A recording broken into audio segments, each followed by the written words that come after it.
मुळात मराठी असल्यामुळे तर ते सुद्धा येणं सरांमुळेच झालं होतं. तर ते आज मी त्यांना आठवण करून देत होते आणि त्यामुळे एक प्रकारचं एक वर्तुळ एक की तेव्हा अभिनेत्री म्हणून आणि आज काँग्रेसचा एक घटक म्हणून मी नेता वगैरे स्वतःला मानत नाही. नेते हे लोक आहेत आमचे आणि आपल्या सगळ्यांचेच.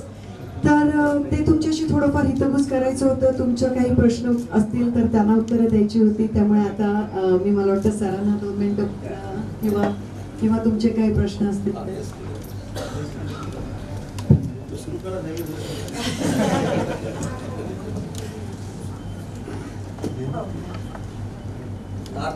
करने का वक्त नहीं मिला. उससे ज्यादा जो बड़े प्रश्न हैं उनके पीछे काम करने का वक्त मिला और उस पर ज्यादा ध्यान देना मैंने मुनासिब समझा. क्योंकि मुझे लगता है हार के ऊपर बैठ के एक बात के बाद सोचने का मतलब नहीं होता. जब आपको पता होता है कि आपकी जीत के लिए और आपके पार्टी के उस सीट के लिए जीत के लिए आपने हर कोई कोशिश की है तो हार ज्यादा मायने नहीं रखता. तो इसलिए मैंने इमीडिएटली तुरंत ही कोई वक्त बिना गवाए उसी क्षेत्र में काम शुरू किया है जिस क्षेत्र से मैं हारी हूँ.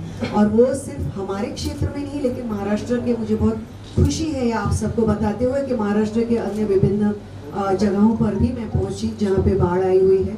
2 दिन का दौरा मैंने किया सांगली, मिरज, इचलकरंजी और कोल्हापुर में. वहाँ पे आर्थिक मदद की, बहुत सारा सामान लेकर मैं खुद पहुंची. सुबह 2:30-3 बजे के उठे हैं हम लोग, 9 घंटे ड्राइव करके वहाँ पहुंचे.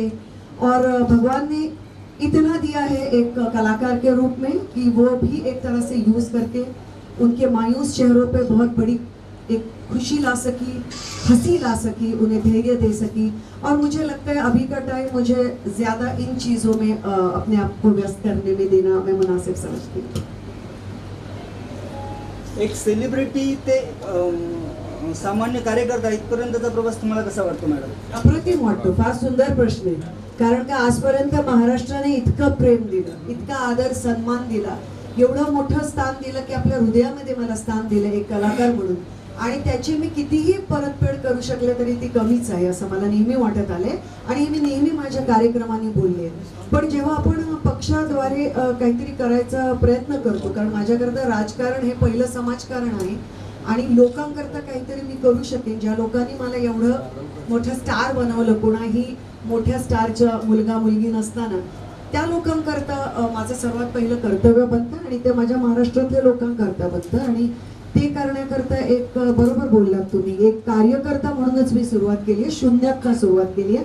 पण माझी अशी पूर्ण हे आहे, आशा आहे आणि की मला लोक तेवढाच सहकार्य देतील जेवढं माझ्या इतर करिअरमध्ये आजपर्यंत मिळालं.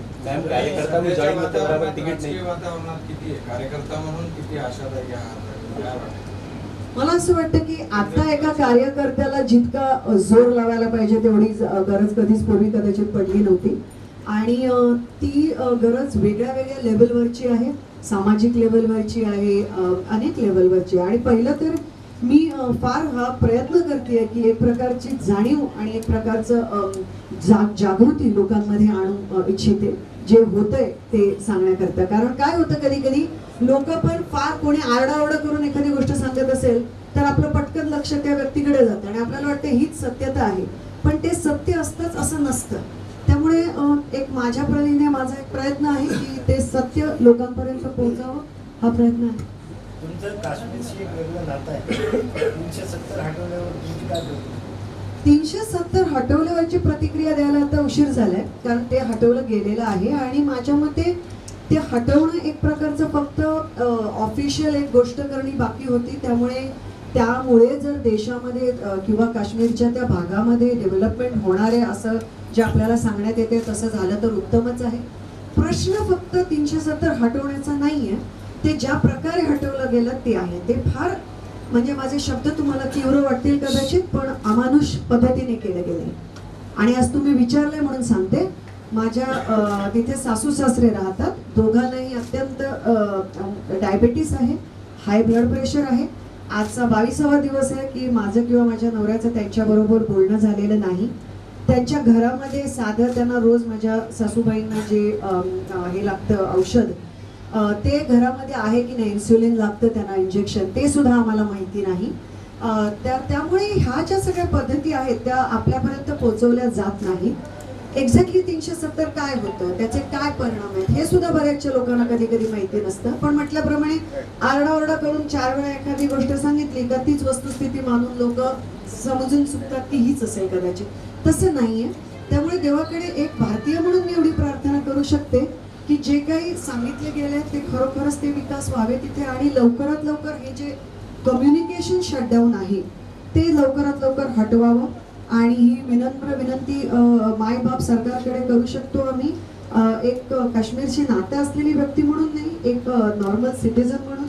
आणि अभिमान वाटतो मला हे सांगायला जास्त करून आपल्या मराठी लोकांच्या पुढ्यात की हे सगळं असताना सुद्धा माझे पती सकाळी माझ्याबरोबर 2:30-3ला उठून माझ्याबरोबर महाराष्ट्रातल्या या छोट्या छोट्या जागांनी त्या पूरग्रस्त भागांमध्ये मला मदत करत होते, लोकांची मदत करायला.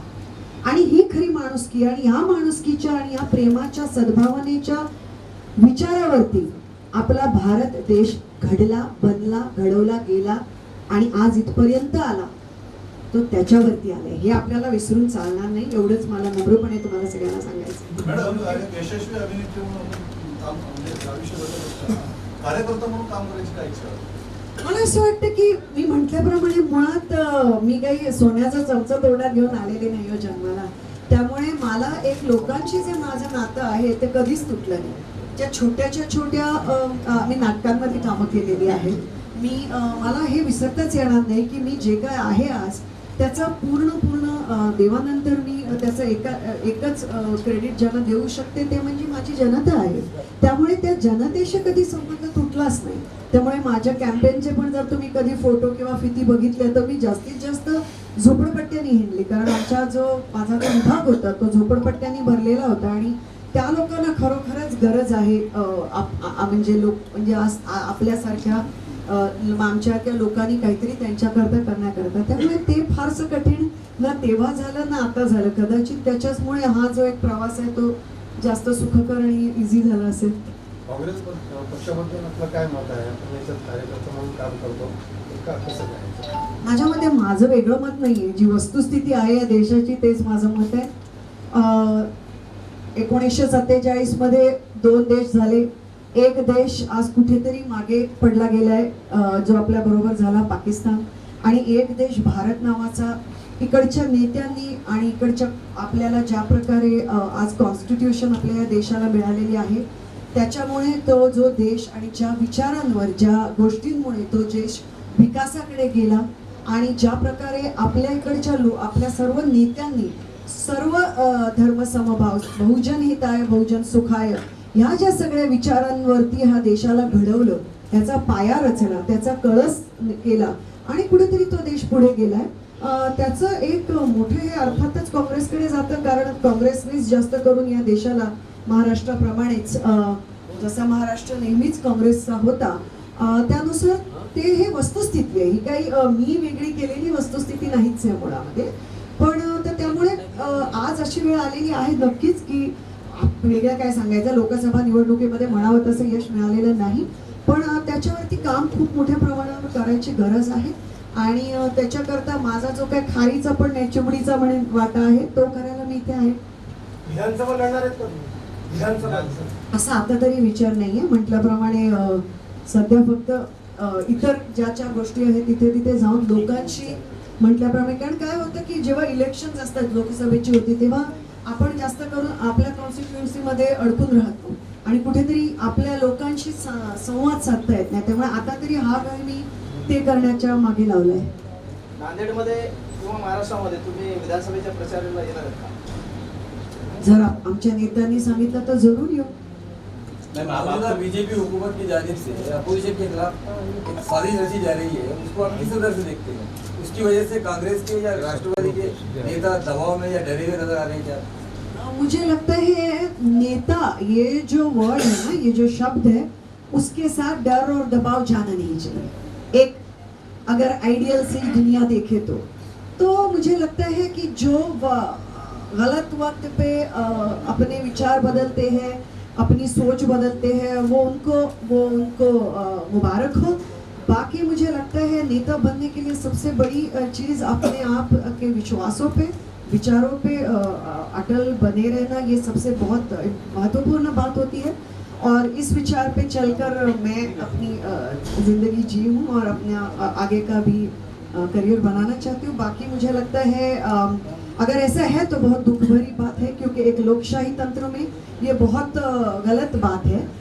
लेकिन ये तो है कि मैं आप नेताओं की बात क्यों कर रहे हैं। आज हम मीडिया की भी अगर बात करें तो मीडिया को मैंने स्पेशल शुक्रिया कहा था जब मेरा कैंपेन खत्म हुआ, क्योंकि मुझे उन्होंने बहुत हालांकि आए वो अलग विचारों से थे, ये सोचकर कि ये देखने और जांच करने की मैं कितनी सूझबूझ रखती हूँ राजनीति की, लेकिन वो मेरी थोड़ी बहुत सूझबूझ समझने के बाद उन्होंने मेरा काफ़ी सहकार्य दिया। लेकिन दुख के साथ कहना पड़ रहा है कि मीडिया भी बहुत हद तक दबाव में है। जो उनको प्रोजेक्ट करना चाहिए वो करने के बजाय जो कहा जाता है वो शायद कुछ हद तक कर रहे हैं। तो मुझे लगता है ये जो एक वातावरण है वो बहुत हद तक हर एक क्षेत्र में समाज के दिखाई दे रहा है। ये वस्तुस्थिति, इसे हम कोई भी नकार नहीं सकते।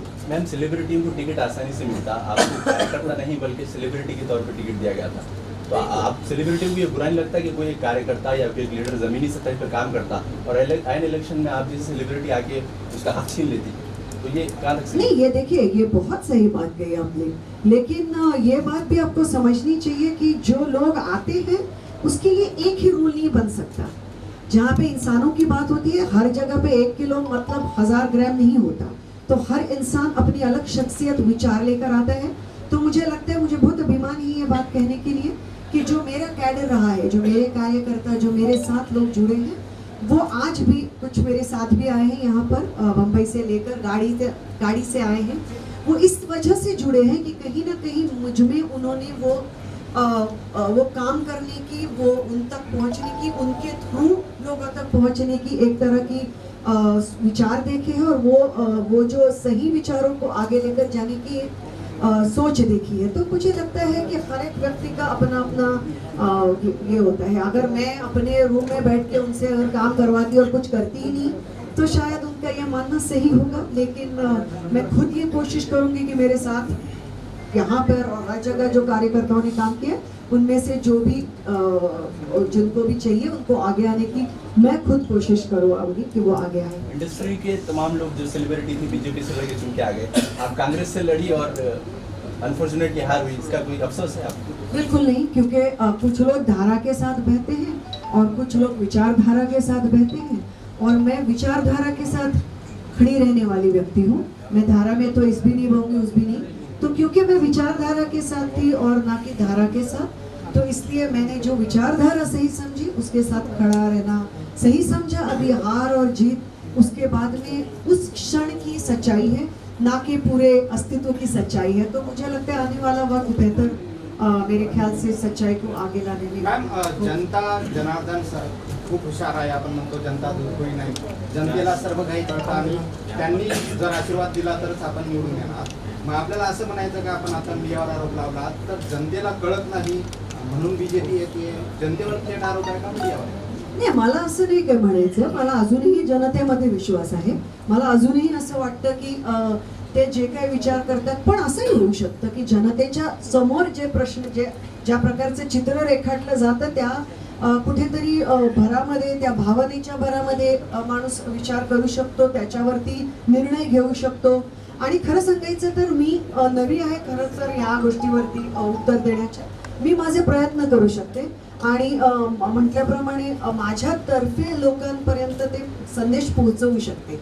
पण मला असं वाटतं की कुठेतरी हेही खूप मोठ्या प्रमाणावर होतंय की जनतेला मुळात चित्रच भलतंच दाखवलं जातंय की आजच्या पेपरामध्ये जर तुम्ही उघडून बघितलं तर पेपराच्या वरती लिहिलंय की निवडणुका समोर असताना साखर पेरणी आणि जनतेवरती काय काय काय काय छान छान गोष्टींची आज बहुत सारी चीजों के आश्वासन दिले गेली आहेत आणि त्याच्यात त्याच पेपराच्या खाली बरोबर लिहिलं गेलंय की शेतीमध्ये काही न मिळालेले बिचारे अनेक शेतकरी आमचे बांधव जास्त करून आपल्याच या सगळ्या क्षेत्रातले जे मग शहरांच्या दिशेने जातात त्यांना तिथे सुद्धा काही रोजगार मिळत नाही, म्हणजे मग माणसाने जायचं कुठे, ही वस्तुस्थिती आहे। पण कुठल्या गोष्टी मी म्हटल्याप्रमाणे जोरात सांगितल्या जातात आणि कुठेतरी पेपराच्या खाली कुठेतरी काय येतात, ह्या सगळ्या गोष्टींनी कुठेतरी जनता भारावून जाते। त्यांना त्यांच्या रोजच्या अनेक चिंतांमध्ये कदाचित विचार करायला मिळत नसेल, पण वस्तुस्थिती आहे खूप मोठ्या प्रमाणावर आहे आणि मी मीडियावर जनतेचा विश्वास आहे, तुमचा आहे, म्हणूनच तुम्ही पत्रपरिषद प्रश्नच नाही, बोलवली प्रश्नच बोलवली नाही, नसती. प्रश्नच नाही. कारण का मला अजूनही असं वाटतं, शेवटी साहेब आम्ही कोण आहोत? आमच्यासारखे लोक येतात आणि जातात. तुम्ही लोक लोकशाहीचा चौथा बुरुज आहात. हे मी नाही लिहिलंय, हे आपल्या ह्याच्यात लिहिलं कॉन्स्टिट्यूशन मध्ये. त्यामुळे ते मी कोण आहे? मी तर फार छोटी एक स्वतःला कार्यकर्ता समजते खरं तर. त्यामुळे आणि म्हटल्याप्रमाणे मी माझं काम करते. मला कोणीतरी अतिशय सुंदर एक गोष्ट पाठवली, मी काय केलं ह्याच्यावरती, ती तुमच्याशी शेअर करते. की कुठेतरी आग लागलेली असते आणि एक कावळा चिमणी बसलेली असते आणि चिमणी येऊन तोंडीच्या चोचेतना सारखं पाणी त्या आगीत टाकत असते. तर तो कावळा शेवटी म्हणतो, तू काय करते, तू मॅड झाली आहेस का? तर ती म्हणते, नाही मी माझं काम करते. म्हणजे उद्या मी जेव्हा नसेल मला असं वाटेल की मी माझं काम केलं बाबा. त्यामुळे मी म्हणतच नाहीये की मी मोठी काही हे देणारे आणि जनभाषाव करणारे, लिटरली सुद्धा आणि अदरवाईज सुद्धा मी माझं काम करण्याचा प्रयत्न करते.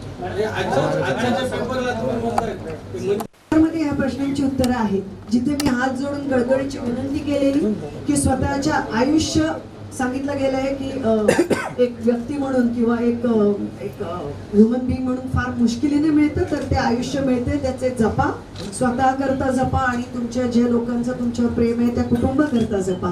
त्यामुळे तिथे सुद्धा मी माझं काम केलंय, पण मी ना ते उत्सव बनवले. त्यामुळे मला वाटतं लोकांना त्याच्यातला आनंद घ्यायला द्यावा. निवडणुकीच्या तोंडावर मॅडम सिनेसृष्टी असो, सेलिब्रिटी असो, किंवा क्रीडा विश्वातून बरेच नेते इन्कमिंग करतात. याबद्दल काय सांगा? अहो माझी झाली निवडणूक साहेब, त्याच्यानंतर गेली आहे मी पूरग्रस्तात. त्याच्यावर मी का बोलू? मी माझ्यावर बोलू शकते.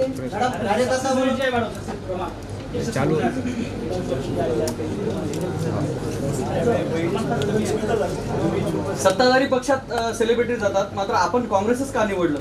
मी म्हटल्याप्रमाणे ज्या विचारांवरती काँग्रेस पक्ष स्वातंत्र्याच्या आधी आणि स्वातंत्र्योत्तर काळामध्ये पुढे गेले आणि देशाला पुढे नेले, त्या विचारांमध्ये विश्वास असल्यामुळे मी काँग्रेस पक्षाबरोबर आहे. बॉलीवुड में कहीं ना कहीं आपको लगता है कि जो अभी जो गवर्नमेंट के अगेंस्ट में बहुत से डायरेक्टर्स ने विरोध किया है, लेकिन उसी के सपोर्ट में डायरेक्टर्स के आ जा रहे हैं, तो बॉलीवुड की तस्वीर में सब लगता है मतलब उससे दुर्बल है। अगर आप होते बॉलीवुड में और आपकी पिक्चरों का सारा जो है आने वाला फ्यूचर आपके सरकार पे होता तो आप क्या करते? सवाल आप खुद जवाब दीजिए और खुद लिखिए. थँक्यू.